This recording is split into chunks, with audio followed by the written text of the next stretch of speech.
The next clip, you will learn about another syntax that is called collection syntax. You learned in this module how to set properties in SAML with attribute syntax, property element syntax, and content syntax. Now I want to ensure that you know what collection syntax is. Let's take this stack panel here as an example. Inside of the property element stackPanel.children is a text block element. The stack panel inherits the children property from its base class panel. As you can see, the children property is of type UIElementCollection. Now, when the SAML parser reads this stack panel element, it creates a stack panel instance. The SAML parser is the logic in WPF that reads the SAML document to create the objects from it. Now in this case here, the SAML parser does not assign a new text block instance to the children property. That would not be possible anyway, as you cannot assign a text block to a property of type UIElementCollection. And in addition, the children property is read-only. So, instead of this, the SAML parser detects that the children property of the stack panel is a collection, and so it calls the add method on that collection to add a new text block instance. If you add, for example, an additional button element in SAML, the SAML parser also adds that button instance to the stack panel's children property. So, this is the so-called collection syntax. Instead of just assigning a value to a property, the SAML parser calls the add method on the collection to add every element to that collection. Of course, you can improve the SAML snippet on this slide with the content syntax that you learned in the previous clip, because the children property of the panel class is specified as a content property. This means that you can omit the property element stackPanel.children like we did it already in the previous clip. Now this little snippet is using content syntax and collection syntax. Alright, now let's wrap up what you have learned in this module. In this module, you learned the basics to create and work with objects in SAML. You learned that elements are mapped to classes, except property elements. Property elements are mapped to properties. That is why they are called property elements. The elements that are mapped to classes are also called object elements, as they create an object of the class. On an object element, you can set attributes. The attributes that you set in SAML are mapped to properties or events. In this module, I also showed you different ways how to set properties in SAML. You learned how to use attribute syntax, property element syntax, and content syntax. In the last clip, you also learned how to use collection syntax to add objects to a collection property. Now you have the SAML skills that you need to read and write SAML documents. In the next module, you will learn more about WPF layout panels like the grid, and you will build the user interface of the customer's application. To arrange and position the elements in your user interface, you use layout panels. A layout panel is a container for your elements. The most important layout panels available in WPF are Stack Panel, Grid, and Canvas. In this clip, let's take a look at these three panels, and let's start with the Stack Panel. So, let's create a stack panel, and let's say that this dark rectangle is the area of the created stack panel. Let's use the property element stackPanel.children to add two light blue rectangles to the stack panel's children property. Both rectangles have a height of 20 and a margin of 2 pixels. The stack panel stacks these two rectangles vertically like this. Now let's look at the property element stackPanel.children. The children property is defined in the panel class, which is the base class for all WPF layout panels.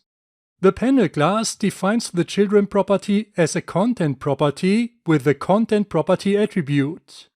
This means that you can omit this property element.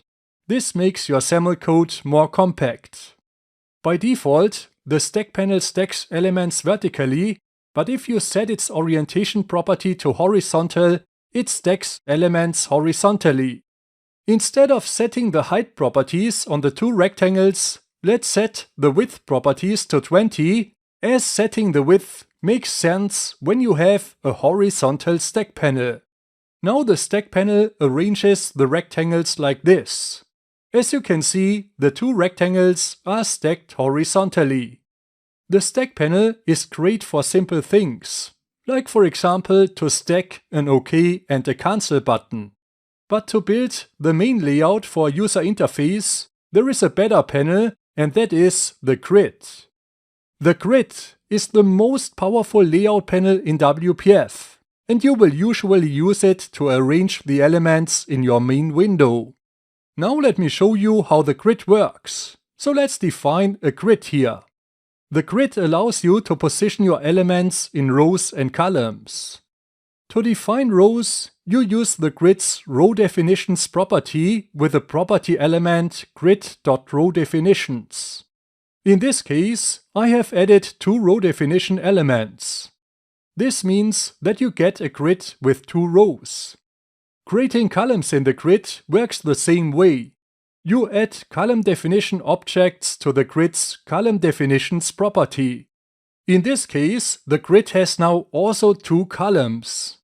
Note that you can also see the lines that I draw here for the rows and columns in your running WPF application by setting the Show Grid Lines property on your grid to true. You should do this only to debug your application. If you don't set this property, you can still see the lines and the grid's rows and columns by using the WPF designer of Visual Studio. I draw these lines here so that you have a clue what the grid actually does. Now let's look a bit more detailed at the row and column definitions.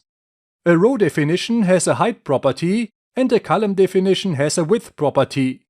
We haven't set those properties, which means, for example, that the two columns have exactly the same width. Let's set, for example, the width property of the first column definition to 40 pixels, and this changes the grid to this. Now let's add a light blue rectangle to the grid. This rectangle is placed by default in the first row and in the first column. But the rectangle can inform the grid in which column the grid should put it. This is done with the attribute grid.column that is set here to 1. Now the grid knows that it has to put this rectangle into the second column as the first column has the index 0. The attribute grid.column is a so-called attached property. It is a column property that is defined in the grid class, but that is not set on the grid itself. Instead, it is attached in this case to the rectangle. The grid reads that property value so that it can position the rectangle accordingly. As you can see, the syntax for an attached property is className.propertyName. In this case, grid.column. All layout panels that we look at in this clip provide attached properties, except the stack panel. Beside grid.column, you can, for example, also set grid.row to 1, which moves the rectangle to the second row of the grid. So, this is how the grid works. The grid is quite often used as a root panel. Usually, you nest other layout panels in the grid.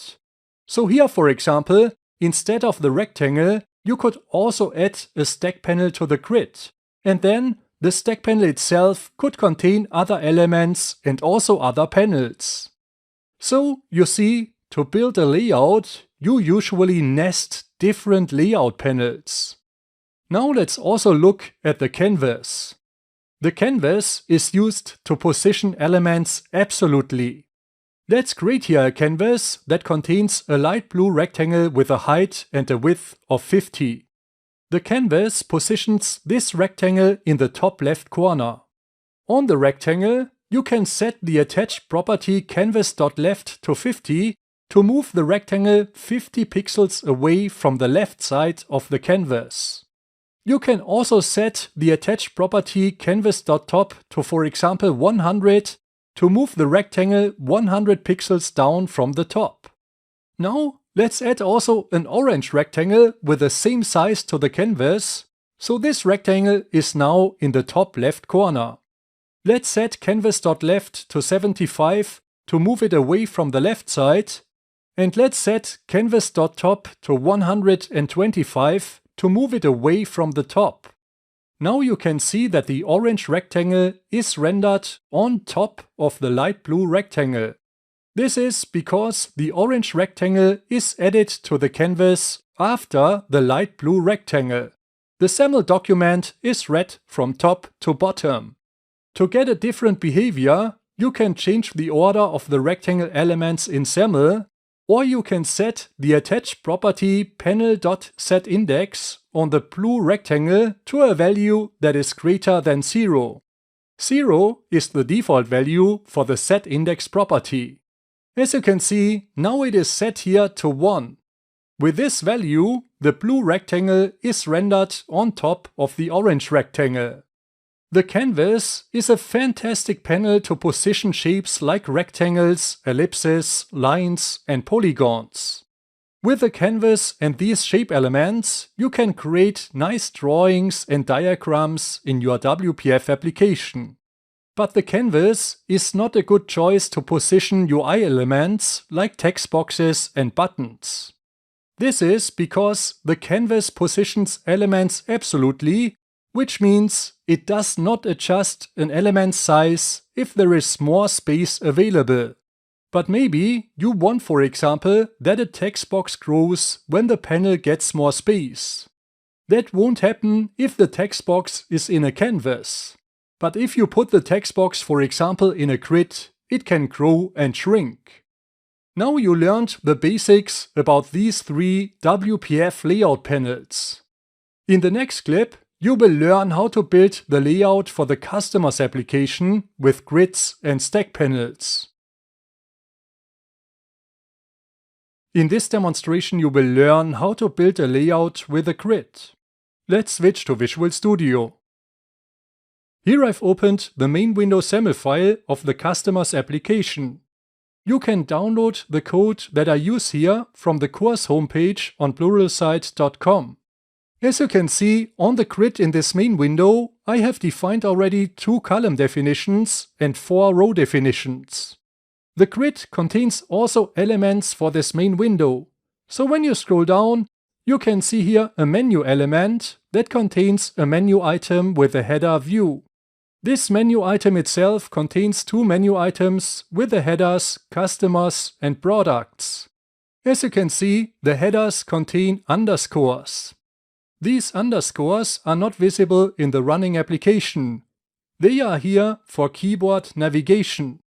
The first character after the underscore can be used to navigate to a menu item with the alternate key. So a user can press in our application the keys alternate and V to open up the view menu item. You can also see here how you can define comments in SAML. You can actually use the keyboard shortcut Ctrl-KU to uncomment and the keyboard shortcut Ctrl-KC to make a comment. I usually add a space at the beginning and also at the end, as I find this a bit more readable. Now, after the menu, you can see here the header, which is a horizontal stack panel. It contains an image with a logo PNG file, a text block with the text Customers app, and another text block with the text version 1. When you look at the Solution Explorer, you can see there is an images folder that contains